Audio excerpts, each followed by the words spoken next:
बाबा भोलेनाथ जब लौट के जा रहे हैं तो दक्ष कुमारी सती जी को उपमा क्या मिल रही है? बोले दक्ष प्रजापति की पुत्री हैं। बेटी की पहचान, स्त्री की पहचान दो जगह से होती है। जब अनमैरिड हो, शादी न हुई हो, विवाह ना हुआ हो, तब पहचान है ये किसकी पुत्री है। और जब शादी हो जाए तो पहचान है ये किसकी पत्नी है। अब यहां बाबा परिचय दे रहे हैं दक्ष कुमारी। क्यों? बोले अब तो विवाह हो गया मां का, फिर क्यों दे रहे हो? बोले नहीं, जो कार्य ये आगे करने वाली हैं वो शिव पत्नी नहीं कर सकती, वो दक्ष प्रजापति की पुत्री ही कर सकती है। ऐसा क्यों कह रहे हो? बोले राम की परीक्षा कौन लेगा? शिव पत्नी ले सकती है? नहीं। तो बोले दक्ष प्रजापति की पुत्री ले सकती है। कैसे? बोले शिव से द्रोह करते दक्ष प्रजापति, तो ये गुण उनमें ऑलरेडी है, तो उन्हीं का परिचय दिया कि उनकी पुत्री हैं। चले मुनिशन विदा मांग त्रिपुरारी, चले भवन संग दक्ष कुमारी। वही वापस आ रही। अब हुआ क्या? उसी समय में त्रेता युग में भगवान श्री राम का प्राकट्य हुआ। और भगवान श्री राम का जब प्राकट्य हुआ तो भगवान शिव के मन में भावना आ रही थी, कोई ऐसा संयोग बन जाए कि मुझे राम का दर्शन हो।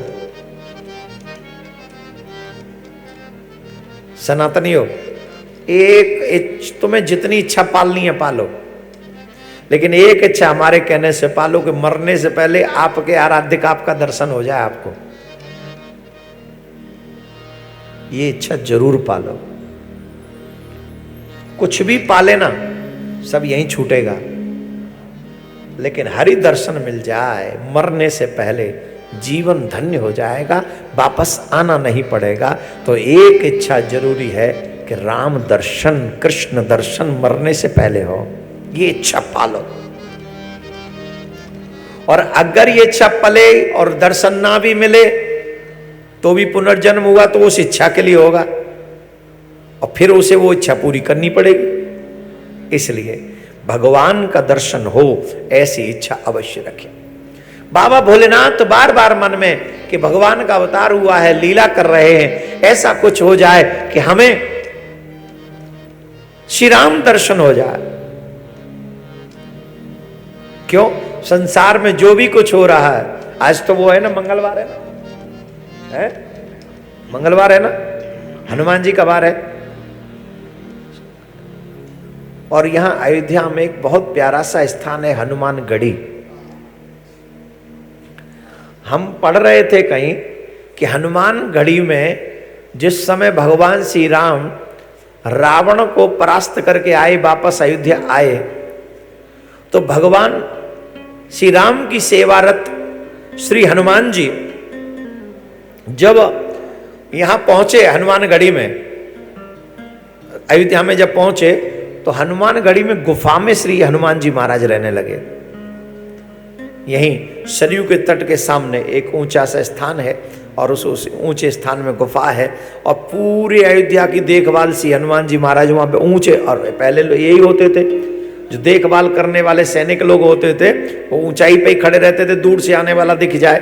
तो श्री हनुमान जी महाराज उस पहाड़ पे इसलिए रहते हैं। आज हनुमान जी राम से बड़े उनके क्या बोले उनके विषय में।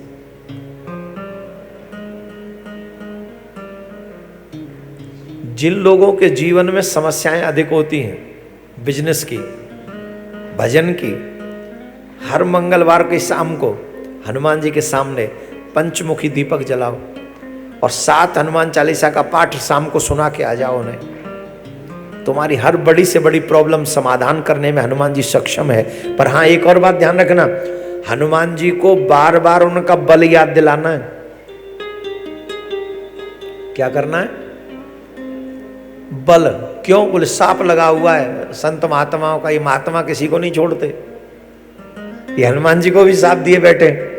इन्होंने कह दिया तुम अपने बल पे बहुत अभिमान करते हो ना, तुम्हें तुम्हारा बल याद ही नहीं रहेगा।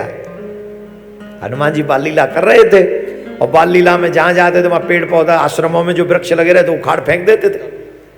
अब वो बल था उनका। तब संतों ने एक तरीके से कह दिया कि तुम्हें तुम्हारा बल याद नहीं रहेगा, साफ दे दिया। अब हनुमान जी तो भूल जाते थे, भूल गए, सीधे साधे बैठे रहते थे। यही प्रसंग जब रामायण में आता है सीता जी की जांच का, जब जांच करने जाते हैं, उन्हें ढूंढने जाते हैं तो क्या कहते हैं, कवनौ काज कठिन जग में जो नहीं हो ऐसा कौन सा काम है जिसे आप नहीं पूरा कर सकते? कौन सा काम है? इस संसार में ऐसा कोई काम नहीं है जिसे आप कंप्लीट ना कर दें। मैं आप सब सनातनियों से निवेदन कर रहा हूं, हाथ जोड़ के मेरी बात मान लो, किसी पीर के चक्कर में, पैगंबर के चक्कर में मत पड़ो, हनुमान जी महावीर के चक्कर में आ जाओ, तुम्हारी हर समस्या का समाधान है, हर समस्या का।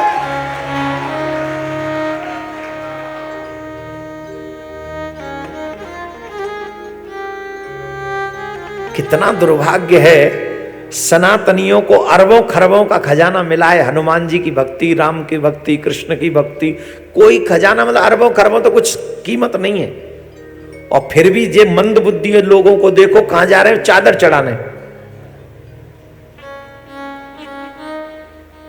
मुर्देन पे चादर चढ़ा रहे तुम, जो खुद अपना कुछ नहीं कर सके वो तुम्हारा क्या करेंगे? क्या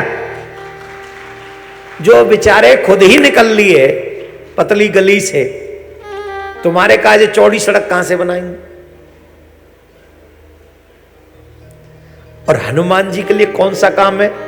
बाल समय रवि बख्श लियो तब तीनों लोक भयो अंधियारो, ताई सो त्रास भई जग में, यह संकट काऊ सो जात न तारो।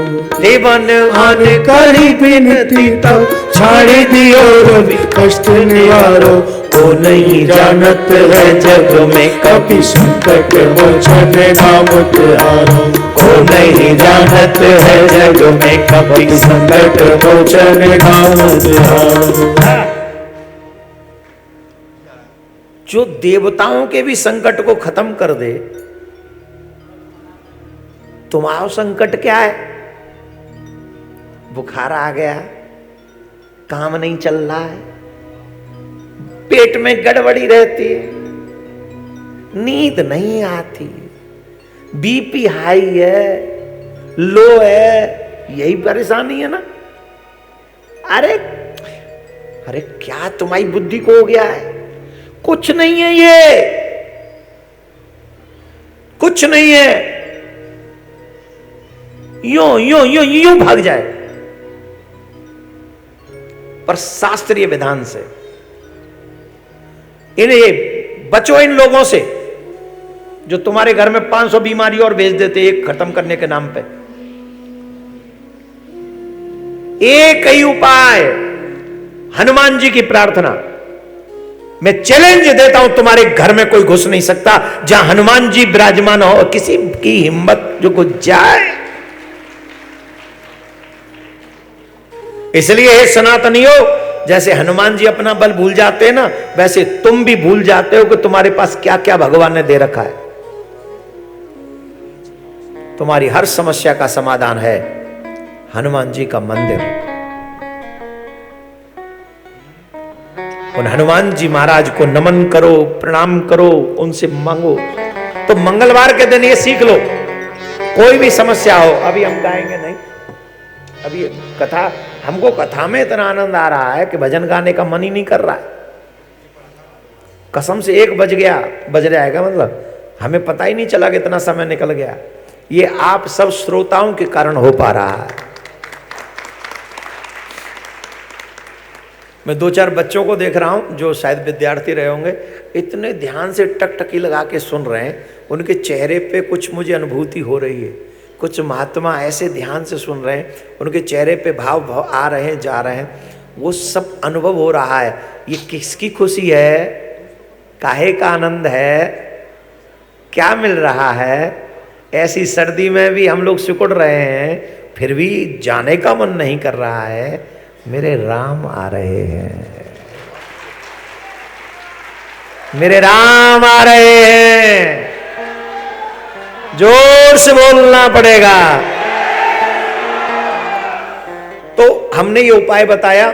यहाँ हनुमानगढ़ी में श्री हनुमान जी महाराज विराजमान है। अयोध्या वालों को तो वहीं जाके 5 दीपक जला देने चाहिए मंगलवार की शाम को, शनिवार की शाम को। जिनका शनि खराब हो, 7.5 हो, ढैया हो, अब क्या करें, करना पड़ता है। पहले नहीं करते थे ये सब हम।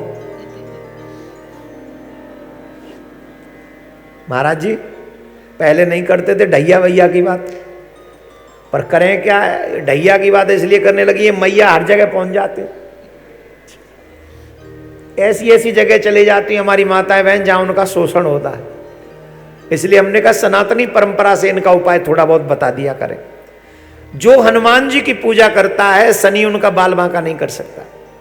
अगर शनिवार को आप हनुमान जी के आगे सरसों के तेल का दीपक जलाएं और हनुमान जी की पूजा करें, शनि कुछ नहीं कहेगा आपसे, प्रसन्न हो जाएगा। अरे शनि क्या करे, हनुमान जी प्रसन्न हो जाए, राम जी प्रसन्न हो जाए, सब उन्हीं के देवता तो चेला है उनके, सब क्या करेगा कोई। तो विधान सही होना चाहिए, यही करो। कहां थे हनुमान जी महाराज? हनुमानगढ़ी बहुत सुंदर स्थान है। हम तो अभी गए नहीं दर्शन करने, पहले तो किए थे, अब आए हैं तो क्या करें। कल तो सारा दिन ऐसे ही निकल गया और लग रहा है निकलेगा आज भी। और पर जाएंगे हम दर्शन करने, तो एक दिन जाएंगे हनुमानगढ़ी का दर्शन करेंगे। आप लोग जो जो बाहर से आए हैं जरूर हनुमान जी का दर्शन करके जाइए, है ना। अब शंकर भगवान मन में ये भाव था कैसे दर्शन हो।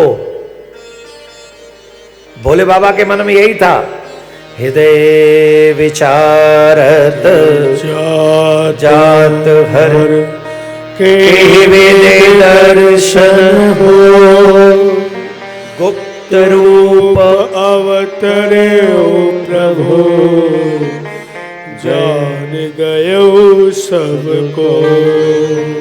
कैसे उनका दर्शन हो, एक बार उनका दर्शन हो जाए।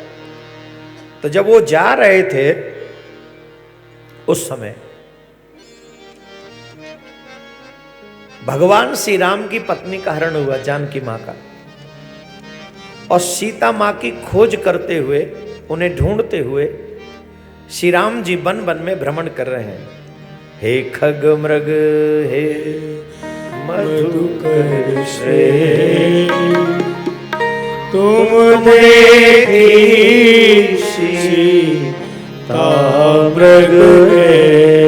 भगवान श्री राम मां जानकी को ढूंढ रहे हैं, कहां है, कहां है, कहां हो।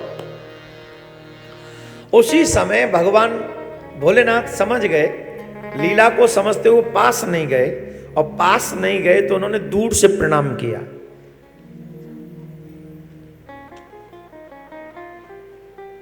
दूर से प्रणाम किया उनको, और जब उनको दूर से प्रणाम किया, जय सच्चिदानंद जगत पावन, अस कहे चढ़े मनोज नसावन। सच्चिदानंद को हम बार बार प्रणाम करते हैं। शंकर भगवान जाने लगे।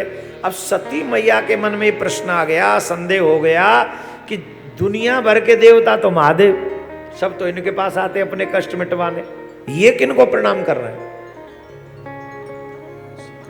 देखो बच्चों से एक बात हम कहेंगे, अगर तुम्हारे मन में कोई डाउट हो ना तो उसे रखना नहीं चाहिए, उसे प्रकट करो, और प्रकट ऐसे व्यक्ति के सामने करो जो उस विषय का मर्मज्ञ हो, जिससे वो तुम्हारा डाउट क्लियर हो जाए। अब प्रॉब्लम क्या है कि हम मन ही मन में डाउट क्रिएट कर लेते हैं, किसी के सामने बोलते नहीं है, और जब बोलते नहीं है तो वो डाउट और बड़ा होता चला जाता है, उससे हम धर्म से दूर हो जाते हैं। आजकल के बच्चे धर्म से दूर क्यों हो रहे हैं? एक दो छोटे छोटे क्वेश्चन है, माँ बाप से पूछते, माँ बाप पे जवाब नहीं, फिर उनको लगता है कि नहीं कोई भगवान भगवान नहीं, जीवन भर वो कभी भगवान की पूजा नहीं करते। फिर इसीलिए हमने बहुत पहले लगभग 12-13 की बात है, शायद और पहले चले जाएं, 8-9 की बात होगी, 10 की बात होगी, अब ज़्यादा ध्यान न तो नहीं है।